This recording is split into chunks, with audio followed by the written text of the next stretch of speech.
In our previous episode, we looked at one of the verses of the Old Testament that I don't know. It might be one of the most important. It's kind of a cool thing. It's the trials of Abraham. Abraham and his son Isaac. They go on a journey as directed by God to go perform a sacrifice. So they go on this multi-day trip. They're all getting there, whatever. They leave the donkey behind. Isaac and Abraham head up to the spot. They build the altar. They get the wood down. They're all ready to perform the sacrifice. And Isaac turns to his father and says, "Where's the lamb we're going to slay?" And Abraham, says one of the best prophecies in the Old Testament. God will provide himself a sacrifice. And so he ties Isaac up, puts him on the altar, draws the blade, ready to slay his son, his only son, because his other one's been kind of kicked out of the family. He's doing his own thing. He's basically dead to Abraham at this point, right? So we got Isaac, on the altar. Abraham's ready to slay him. He gets the knife there. He's right about to draw the blood. And an angel of the Lord steps in, intervenes, stops him from doing it. And then he has a brief communication with God through the angel. The angel is just kind of like a messenger or whatever. And it turns out that God wants to be number one. He doesn't want to be number two.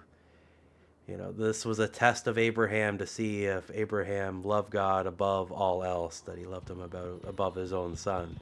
Abraham wasn't doing this sacrifice and following God's orders because he feared God. This wasn't a fear of God in that if he didn't do it, he would just destroy everything or something. But this was his relationship with God, that he trusted in God and God said to do this, and he was just being obedient.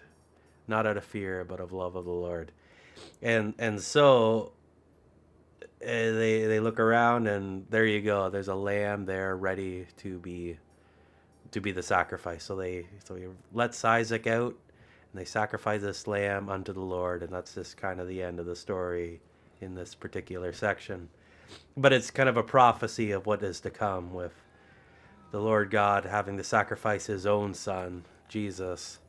And he does that to repair the relationship, or to prove his relationship between God and man. Mildly off topic, but previously when we were talking about Isaac, I might have said that he was named Isaac, which means laughter, because Sarah laughed when she heard that she was going to conceive at her old age. But Abraham also laughed when he first found out that he was going to have a son as well, and that was a couple chapters beforehand. So I don't know. They both laughed, so whether it was named after one or the other, but that was the fact that both of their reaction when they told that they were going to have a son was laughter. So Isaac means laughter. And laughter was spared of being sacrificed, which is a good thing. It's good to escape death. Genesis 23:1. Sarah lived 127 years. This was the length of the life of Sarah. That's a pretty good old age, I would say. I don't know anyone who's lived that long. Genesis 23:2. And Sarah died in Kiriath Abba, that is Hebron, in the land of Canaan. And Abraham went to mourn for Sarah and to weep for her. Abraham had a really good relationship with Sarah, and they were together through thick and thin, and went on many adventures together, or misadventures. So I'm sure the grief was very great at that point in time. Genesis 23:3. And Abraham stood up from before his dead and said to the sons of Heth. So he's progressing in the mourning phase and is looking to move on. And he talks to the sons of Heth. So Heth would have been these guys' dad or grandpa or whatever, that this was like that people, the people of Heth. This was a group of people, and I guess this is just kind of saying, what group or what tribe they were from. So the sons of Heth. Genesis 23:4. I am a stranger and a sojourner with you. Give me property for a burial place among you, that I may bury my dead out of my sight. So he's looking for a place to bury Sarah. And these guys, they have a they have property or whatever, and he's looking to buy some property off of them to kind of use as like a burial ground. Genesis 23 and 5, and the Hittites replied to Abraham. So I guess it reiterates the Heth, the Hittites. I guess the people of Heth are the Hittites. Makes sense. That's just one of those naming things. Genesis 23 and 6. Listen to us, my Lord. You are a mighty prince among us. Bury your dead in any tomb or grave of ours that you choose. None of us will withhold from you his tomb or hinder you from burying your dead. The Hittites, being of the land or whatever, being in the same area, and Abraham, of course, being an older man now, has been there for quite a while. So they've got some rapport. They've built up a relationship, and they're saying that you can bury her wherever you want. We'll help you out. We'll do whatever you need. Just let us know, and we'll make it happen. Genesis 23 and 7. And Abraham stood up and bowed himself to the people of the land, the Hittites. This is just kind of a symbolic kind of a thing, just like a gesture. I don't think we got to read into that one too much. Genesis 23 and 8. And he said to them, if you are willing to grant my dead a burial out of my sight, listen to me and ask Ephron, son of Zor, for me. 23 and 9. That they may give me the cave of Machal, which he owns. It is at the end of his field. For the full price, let him give it to me here in your possession as a burial place, to which I may hold fast among you. So he is asking the Hittites, the sons of Heth, to negotiate on his behalf, to negotiate with Ephron, the son of Zor, to get this place, this cave of Machpelah. Genesis 23 and 10. Now Ephron was present there among the sons of Heth.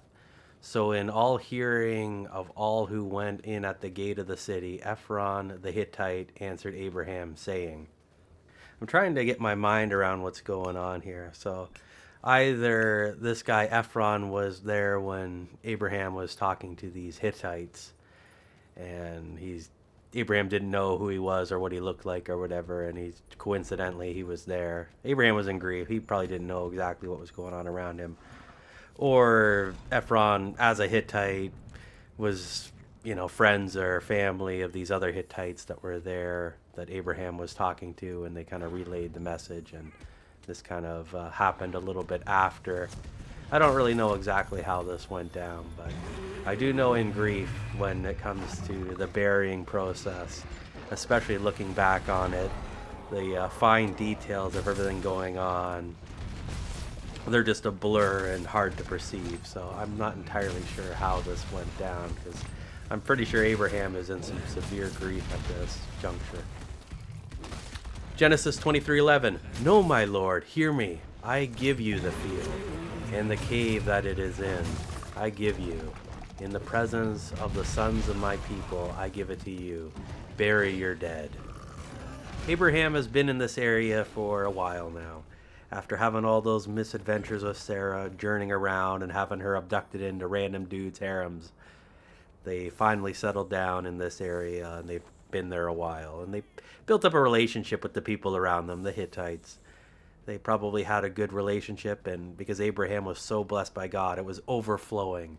So the Hittites probably received a great deal of blessing from just being around Abraham, and things just got better.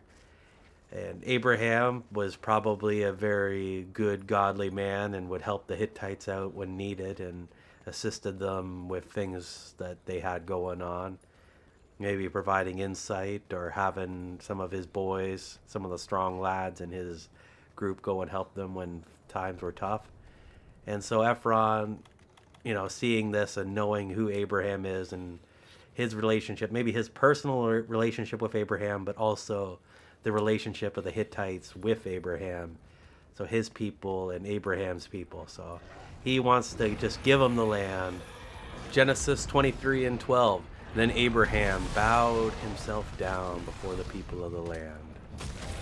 So This would be the Hittites, and this is just kind of him giving kind of a thanks that they're there for him in his time of grief.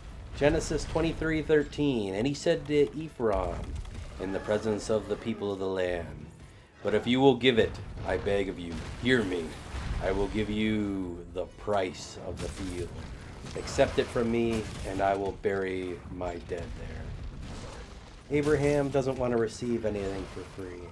He knows that this can cause problems down the road, and I don't know if the line exists back then, but there is no such thing as a free lunch. There's always some sort of strings attached, and he doesn't want to deal with that, so he's saying that he's going to pay for it. Genesis 23:14, Ephron replied to Abraham, saying, 23:15, my lord, listen to me. The land is worth 400 shekels of silver. What is that between you and me? So bury your dead. So 400 shekels of silver is about 10 pounds of silver, which 10 pounds of silver now is worth like 5 grand.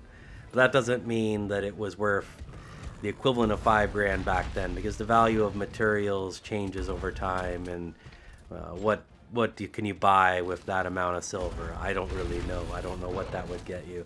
I don't know what the Big Mac index of that era was thousands of years ago as to what the buying power of a shekel of silver was, and it's kind of hard to really figure out exactly what that means, but I think it is not a necessarily giant sum of money, but it's not a completely insignificant amount either. So this guy Ephron, he's talking to Abraham, and he's saying, what's 400 silver, but between friends? It's like, don't even worry about it. You don't need to pay for it. You can just have it. That our relationship is worth so much more that this just doesn't mean anything. But Abraham's not going to have that, as you'll see. Genesis 23:16. So Abraham listened to what Ephron said and acted upon it. He weighed to Ephron the silver which he had named in the hearing of the Hittites, 400 shekels of silver, according to the weights current among the merchants. The other thing that makes it hard to figure out what the exact value is of this amount of silver is that the weights and the precision of weighing things was not as good then as now. We didn't have the metric system and reference models of weights. They would have some type of metric to try to have a close approximation, or the merchants or whatever had their own scale weight or whatever, so that they would weigh against it to try to figure out what the amount is. But the precision and the accuracy of determining the exact amount of weight would be very hard to do. So maybe it's 11 pounds, maybe it's 8 pounds, maybe it's 15, I don't know. It also says that he's using the merchant's weight and not his own weight, so he is paying by their weighing scale. So it's this funny story about a baker and a farmer. The farmer would trade a pound of butter for a pound of bread, and eventually the bread kept getting smaller and smaller, so the baker took the farmer to court saying he was getting ripped off. And in the court, the farmer said, well, I've been using the pound of bread to weigh out my pound of butter. So the only way it could be getting smaller is if he was getting ripped off. So it's a funny story, and I can't tell it as well as where I originally heard it, but it was quite funny. But it could be something like that Abraham was using their scales to weigh out the silver, so he's at their mercy of whatever measurement system they use. Not saying that the Hittites are ripping him off or whatever, but just him not arguing with them, not negotiating, just paying the price that is asked and not making a big deal or fuss about it. The field and the cave therein is a place of mourning, and I don't think he wants to remember it as a place where he was trying to nickel and dime these Hittites to get a better price. He would much rather remember Sarah. Genesis 23:17. So the field of Ephron in Machpelah, which was to the east of Menor, Hebron, the field and the cave which was in it, and all the trees that were in the field and in all its border round about was made over. So here we have the transaction of the land, going from the Hittites to Abraham. And it kind of describes the location and the stuff that was in this deal. Genesis 23:18. As a possession to Abraham in the presence of the Hittites, before all who went in the city gates. So these are the witnesses to the transaction that just occurred. Genesis 23:19. After this, Abraham buried Sarah his wife in the cave of the field of Machpelah, to the east of Menor, that is Hebron, in the land of Canaan. This is the finale of Sarah. She is now buried in her final resting place. Genesis 23:20. The field and the cave in it were conveyed to Abraham for a permanent burial place by the sons of Heth. So this field, it's kind of a little bit out of sight, out of mind. Abraham didn't want to bury Sarah somewhere that it's like he looks out his window and just sees her grave and just is stricken by grief every morning. So he wanted a place that was a little bit further away. And that's why he got this land from the Hittites. And this deal that they made is going to be multi-generational. And Abraham's people aren't always going to be in this area. Or should I say Abraham's descendants aren't always going to be in this area. So the land still needs to have this burial ground in it. But the Hittites need to know not to just go and farm it, that who has ownership of it. So this is kind of a multi-generational thing. And that's why it's a permanent burial place by the sons of Heth, the Hittites. So that's kind of what we got going on there, that they're not going to do anything in that land, that it's going to be a permanent burial place, and the Hittites are going to respect it. I think that's the general idea it's going for in that line. Funerals are kind of an interesting topic, and if you look at it throughout history, it's interesting how different methods were done and performed and different rites or whatever. But I think something that a lot of people mistake is that funerals are for the dead, that it is something that's going to benefit them in some way, shape, or form. But when someone dies, they eventually return back to the dust that they were originally. They decompose and become part of the soil, right? And if you cremate them, that's just kind of a expedient method of doing that. And so that's kind of how that goes. But funerals are not for the dead, they are for the living. They are a way to tie together loose ends and kind of give a finale or a conclusion to a relationship. And when you have a loved one that says they don't want a funeral, they don't want people fussing over them, what they're doing, they're not letting people have closure, not letting them have an end to their relationship or whatever. So it's kind of a selfish thing to do, and I think a lot of people, they just misunderstand what the purpose of a funeral is, or they're ashamed and they don't want to be remembered or whatever. And I get that as well. I recently had a friend pass, and he didn't want to have a funeral, and just, I don't know. You don't really have that closure, and it's kind of weird. And I remember during COVID, there was a bunch of people that didn't have funerals that I knew, and not having that closure, it's like I go and see their spouse or whatever, and I almost want to ask how they're doing, because it's like in my mind, they haven't really died yet. So not having a funeral is kind of a weird thing to do. I mean, it doesn't have to be some crazy ceremonial thing with paid wailers, people you pay to go there, just go, you don't need to go that far, but even just something small, basic, is tremendously better than doing nothing. That is my rant for the day, and I think Abraham did the right thing here and burying Sarah and mourning for her properly and just kind of looking after all loose ends. I hope you'll forgive me for my little rant there, but it is just one of those things that grinds my gears a little bit. People that think that they don't have any loved ones or nobody cares about them, and that it's just a waste of money to have a funeral, not understanding the impact of their lives on those around them.